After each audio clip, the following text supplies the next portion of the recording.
So what's going on, guys? My name is MrDalekJD, and when it comes to Black Ops 4, one of the most mysterious things that we know very little about currently is the new Battle Royale mode called Blackout. Now, I made a video a few days ago discussing some of the details on Blackout, including the possible player count, the fact there's going to be zombies in it, map areas, and more. And if you missed that video, you can check it out down below in the description. And yesterday, I also uploaded a brand new zombies video talking about the fact that we might be getting more DLC in Black Ops 4 Zombies than ever before, and discussions of a rumored zombie season pass. But today we're discussing even more Blackout mode details straight from Treyarch from brand new interviews. Now, me personally, I can't get enough information about Blackout, and anything new is extremely exciting for me. So let me know what you guys think of this info down below, and if you're excited for Blackout, then make sure you also give that little thumbs up button down below a click if you are excited, as I'd love to see it, and also your thoughts. But anyway, jumping straight in, Treyarch were asked if Blackout will be a standalone game and if it will be available at launch or if it will be later, because some people are thinking that this Battle Royale mode is so big and so ambitious that it won't be ready in time for the main game. But Treyarch have confirmed that the Blackout Battle Royale mode will be available in Black Ops 4 on October 12th alongside the multiplayer and zombies. Further, Treyarch commented on the possibility of the Battle Royale mode becoming a standalone experience outside of Black Ops 4, and Treyarch says that idea has not even been considered. So the official wording from the game designer from Treyarch, Matt Scrontz, who is a really chill guy, he's really cool, his wording was, "I don't think so at this stage. We're always looking to add value to that package that we deliver. On October 12th, you're going to get 3 brand new zombies experiences, you're going to get Blackout, and you're going to get multiplayer." Some of these things absolutely could be sold as their own entities, but we're really focused on giving you Call of Duty Black Ops 4. This huge package that you're going to play for thousands of hours. Hell, even Matt is going to be playing for thousands of hours, and he designs the game. So no, it's all about continually adding value to what players expect. Interestingly enough as well, of course, there is a lot of competition with Blackout, a lot of competition between PUBG and Fortnite.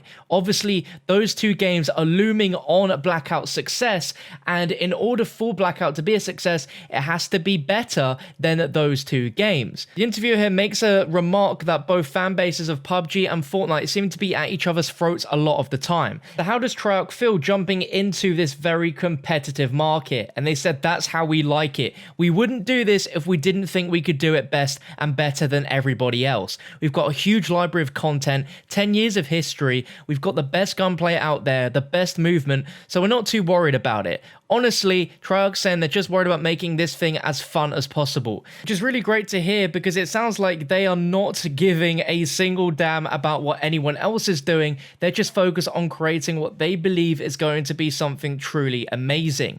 Adding on to this, senior producer at Treyarch called Yale Miller also says that there is room for multiple variations of Battle Royale in the industry, just how Battlefield and Call of Duty successfully can coexist. And his words are saying this, and look, we're in a world where there's plenty of room for multiple titles. We've seen that in first-person shooters as a whole. You know, people would sometimes ask, how is Battlefield and COD going to exist in the same industry? And Battlefield and COD do exist. What they're doing is going to be different, and some players will gravitate towards what Call of Duty will do, and people may gravitate towards other games. Treyarch are making something that when people play it, have a whole lot of fun, and they think that they can grow out from that. So it sounds like Treyarch are very, very confident with this, and this gives me, and I'm sure a lot of you guys, a lot of confidence as well. As before the reveal and the rumors of Battle Royale being a thing, it seemed to be very negative, but as soon as we saw that teaser trailer and the premise of what's actually going on within Blackout mode, I'm very excited, and I know you guys are as well. Now, another big question is there going to be more than one map on launch? We have this main map which was teased within the trailer, but there's always room for there to be more. PUBG has finally started introducing quite a few different maps, while Fortnite has still only got the one map, but they continuously to update it, which is something that Treyarch could also do. But with their own wording, it says that they only have one map at launch, but it is huge, being 1,500 Nuketowns. And there's also the matter of land, sea, and air vehicles, plus they're weaving in some of our favorite parts of our multiplayer experiences from over the years. As for the question of their take on loot boxes, they said as far as loot boxes and things of that nature go, Treyarch have focused solely on the game, right? What is going to be playable at launch? What are the things players get to do? How Treyarch and Activision decide to distribute that stuff isn't something that the senior producer personally has insight into. I did touch upon it in my previous video about player count, but we finally have a new comment from Treyarch regarding that. As someone asked, will the PC version launch on the same day as the console version, and what sort of player counts are we looking at when it comes to Blackout? And they said that it's going to release the same day for all versions, and with player count it's going to depend on the map.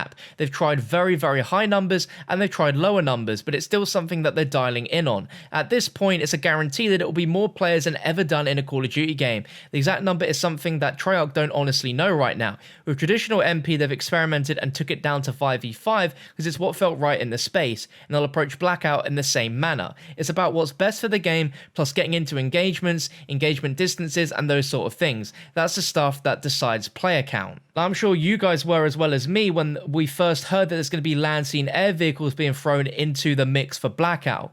But then, if you do recall, Treyarch originally technically already had vehicles in the Call of Duty DNA, as back in 2004, some folks at Grey Matter were responsible for a vehicular inclusive expansion pack called Call of Duty United Offensive. After that came out, the studio folded into Treyarch. So lots of the people that originally worked on that are still at Treyarch and working on Blackout. So then the next question is, has a lot changed from vehicle physics back then compared to vehicle physics now? What have they learned in the intervening years, and how will it benefit Blackout?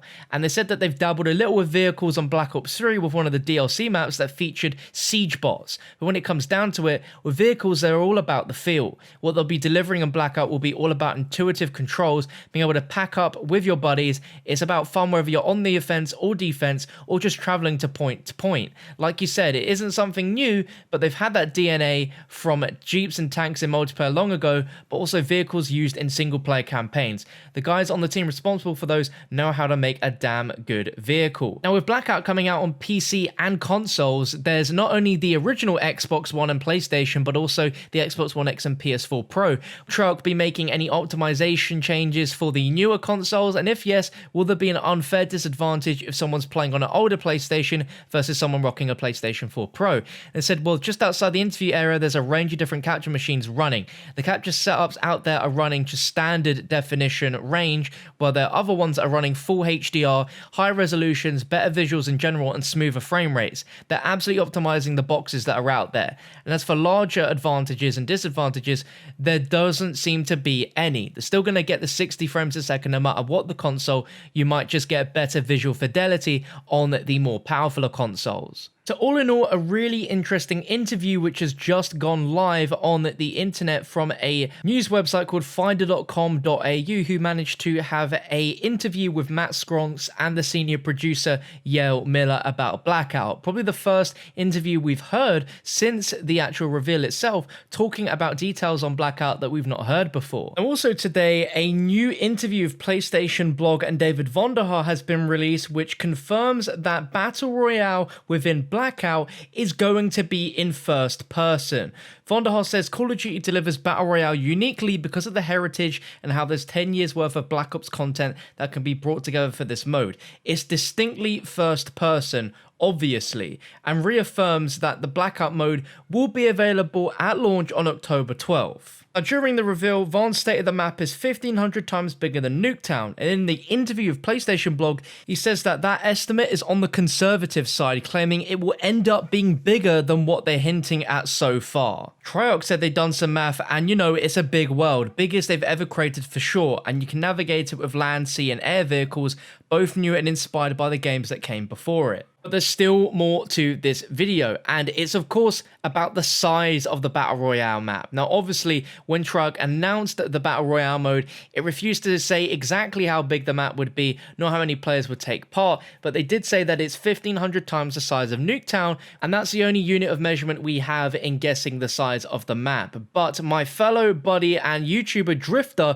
who I'm sure you guys have heard of, and if you haven't already subscribed to, then what are you doing? He does a ton of multiplayer stuff, and you can find that the full video on the size of the Battle Royale map in Black Ops 4 down below in the description. But to basically sum up how he managed to get this is he used Black Ops 3's Nuketown to establish a reference point using the weapon ranges in the game to work out a unit of measurement. Once he finally done that, he printed out a physical top-down view of the map from pressing start, printed it out, and came up with the minimum play space and maximum map size for Nuketown being 2,972 square meters and 4,950 square meters respectively. With those measurements, it's just a simple case of timesing those by 1,500 to get the Blackout minimum size map, which is a minimum size of 4.5 kilometers squared and a maximum size of 7.4 kilometers squared. So for comparison, PUBG's Erangel map is 64 kilometers squared,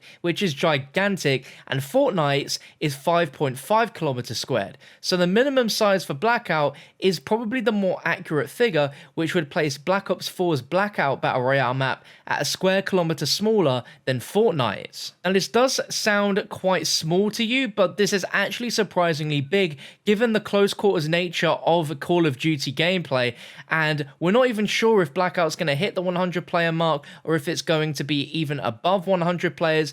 But again, when you consider that Blackout has vehicles such as helicopters for players to jump into, the map needs to be of a certain size to accommodate the movement and speed. In the previous video, I did mention that we have been trying to break down this little shot of the end of the Blackout trailer to really show how many players there are, and we thought it could be 140. We aren't exactly sure. Whether this is a true indication of what Treyarch is actually aiming for, we don't know. But when it brought up with Dan Bunting, he simply just said, "We'd love to put our Easter eggs out there." So there's definitely some little Easter eggs and ties towards Blackout within that teaser trailer and this shot at the end specifically.